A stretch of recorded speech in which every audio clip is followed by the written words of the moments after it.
Добро вечер и благослов Божи се разбира до сите слушатели кои што оваа вечер ќе ја слушаат емисијата Гласот на вистината. Навистина мене ми е мило и драго што можеме повторно да бидеме и оваа вечер. Да можеме заедно се разбира да го слушаме гласот Божи. Да слушаме она што Бог ни препорачува преку Светото Писмо, кое е инспирирано преку Духот Свети. Се разбира, Библијата вели дека ниту едно пророштво, ниту едно слово е напишано, меѓутоа без дозвола и без инспирација на Светиот Дух. Библијата е од Бога.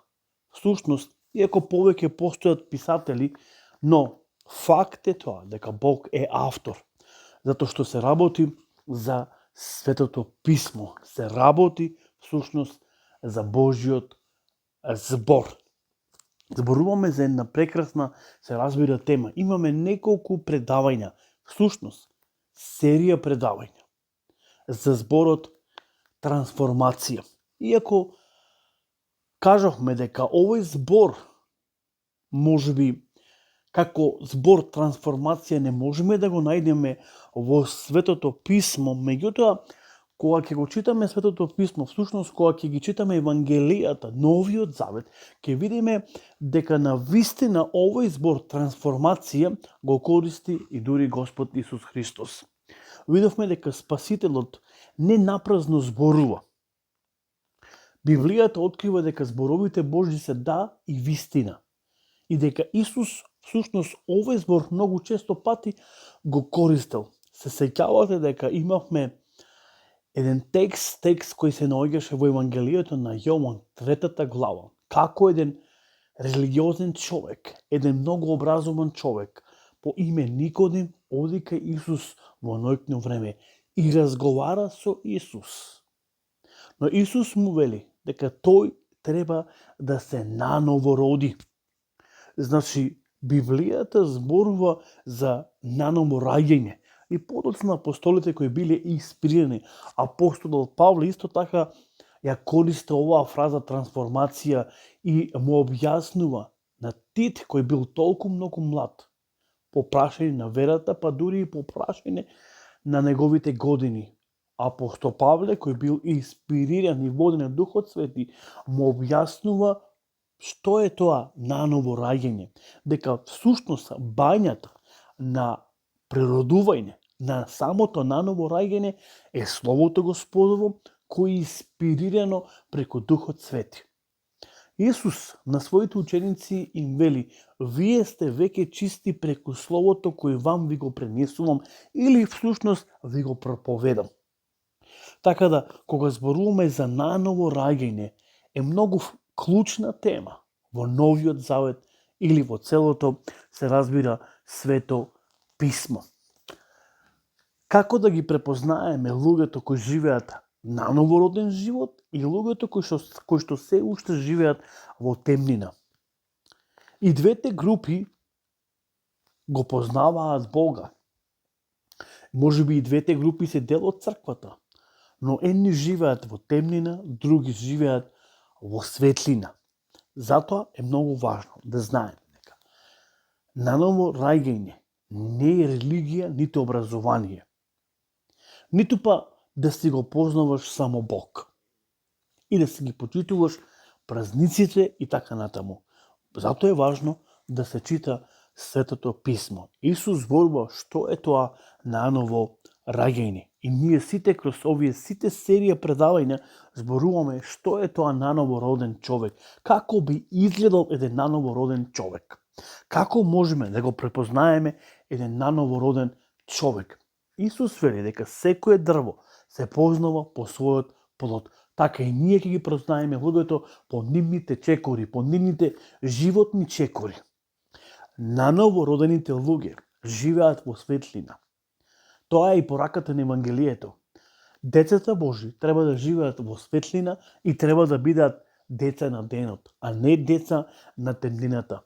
Кој може да живее во светлина? Само оној кој е наново роден. Само оној кој верува во Исуса Христа.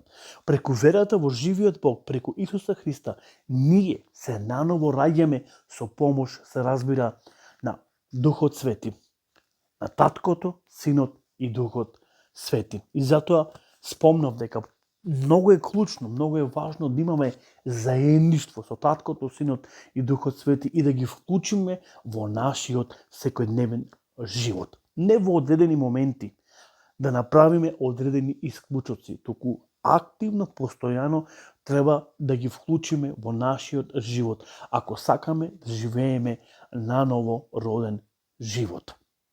Реков, наново родените луѓе живеат во темнина и во нив не пребива никаква светлина и тие се деца на денот. Тоа е всушност и пораката на Евангелието, да се биде светлина и сол на оваа земја. И тоа е улогата на еден верник да живее живот, побожен живот и да биде светлина и сол на оваа земја. Зборувавме за наново раѓање. Нановото раѓање, реков, го е опишано во Библијата. Не родено бебе има очи, но не гледа, има уши, но не слуша, има јазик, но не изборува. Така и со духовно неродените. Тие имаат очи, но се во духовно слепило. Имаат уши, но духовно се глуви. Не можат да го слушаат, се разбира, Божиот глас. Имаат јазик, но духовно се неми, затоа што не го користат сето тоа за да можат, се разбира, да го прослават и самиот Господ Бог. Не новородено бебе има мозок, но не ги разбира Божите вистини. Ова е вистината за неспасените. Библијата вели нема ниту еден разумен. Кога ќе отвориме во Римјаните, 3 глава, 11 стих вика, неспасените луѓе не го разбираат или не ги разбираат, се разбира, духовните работи. Исус на Никодим му вели, ја ви зборувам за овие работи, всушност за телесните работи, за самото створи наново раѓање и вие не разбирате, каму ли да почнам да зборувам за духовните работи. Тоа е многу важно. Една вечер после богослужбата еден студент ме праша и ме чекаше, за да можеме да разговараме и ми рече, има работи од твојот говор што ме збунуваат. Продолжи да објаснува дека имало многу работи околу Библијата и христијанскиот живот што не ги разбира. Го праша, кажи ми, дали си наново роден? Тој одговори, не знам ништо за тоа. Тогаш кај јас му реков, што знаеш за овој свет? 6 месеци пред да се родиш. Тој ме погледна зачудено и ми рече, ништо. А што знаеш 6 часа пред да се родиш? Исто, ништо.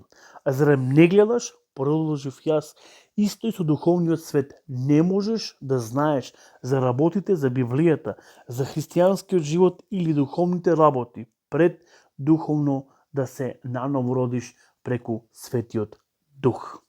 Тогаш кога му кажав, телесниот човек не го прима оно што е од Божиот Дух, за него тоа е безумство и не може, се разбира, да го разбери.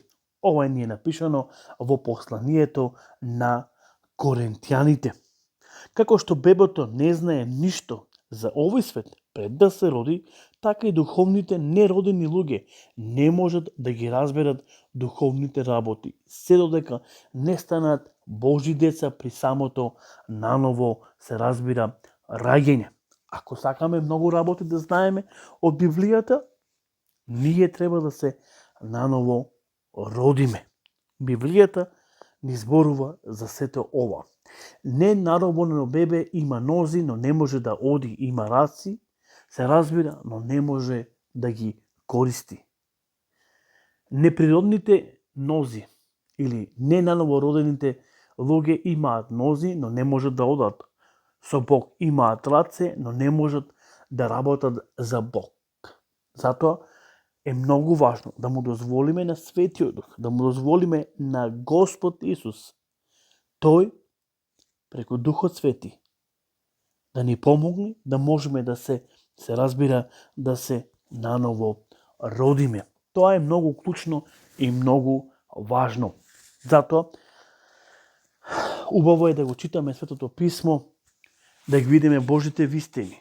Што Библијата ни зборува за наново родени бебиња и не наново родени бебиња. Како тие изгледаат? И тоа ќе го видиме во Светото Писмо. А тоа најдобро не го сведочи, па дури и нашиот живот. Кој е наново роден и кој не е наново роден. Наново роден човек има трансформиран живот и живее во светлина, а не наново роден човек се уште живее во темнина и талка и не знае каде оди. Затоа му е потребен Господ Исус Христос, затоа што тој е светлината на овој свет. Исус вели, додека сум јас во светот, јас сум светлината на овој свет. Почитувани слушатели, на сите нас ни е потребен Исус. Тој е големиот помошник кој може преку Духот Свети, преку тој Параклетос да ни помогне да се наново родиме. Зошто е многу важно и многу клучно да се наново родиме? Затоа што само наново родени луѓе ќе бидат дел од Царството Божјо и тие се деца Божи. И преминале од смрт кон живот. Втората смрт над нив не ќе има власт, затоа што нивните животи се запишани, или всушност нивните имиња се запишани во книгата на животот. Затоа, имајте убава и благословена вечер, се разбира до наредната емисијата Гласот на вистината, со некои други предавања кои што верувам дека ќе ни бидат од благослов до крајот на самата година, всушност ова 2023 година. Пред нас постојат уште 4-5 недели, така да верувам дека ќе имам уште 4-5 одредени теми кои ќе бидат на благослов на нас, се разбира ќе бидат од Светото Писмо. Пријатна вечер, Господ со вас нека биде и Господ нека ве благослови. Се слушаме до наредната емисијата Гласот на вистината.